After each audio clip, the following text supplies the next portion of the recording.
আচলতে মোৰ হৈছিল কি,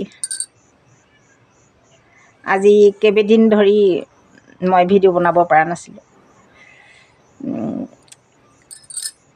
ফুলকবি ভাজিছিলোঁ, ফুলকবিৰ তেল চিটিকি আহি পেলাই ইয়াত পৰিল,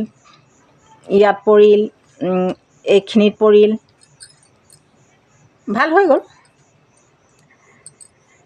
তাৰ পিছৰটো শুনক, সেই যে পোৰা জেগাকণ চাৰিওফালে গুটি গুটি গুটি গুটি হৈ পেলাই খৰ হ'বলৈ ল'লে। সেই খৰ হ'বলৈ ল'লে ইয়াত এটা মানে য'ত য'ত পুৰিছিল, তাৰপিছতে ইয়াৰে সম্ভৱ আঠা গৈ পেলাই আকৌ এইখিনি জেগাত হ'ল, এই কণত এটা হ'ল অকণমানিকৈ। ভাবকচোন কি জ্বালা। এতিয়াও মই ওলাব নোৱাৰোঁ, এই লাইটৰ পোহৰৰ কাৰণে মুখখন অলপ চাফা দেখিছে। যি নহওক হ'লেও মই ভিডিঅ'টো বনাব পাৰিছোঁ। কিহৰ পৰা কি হয়গৈ নহয়নে, খালি এটা চেলু লাগে হ'বলৈ।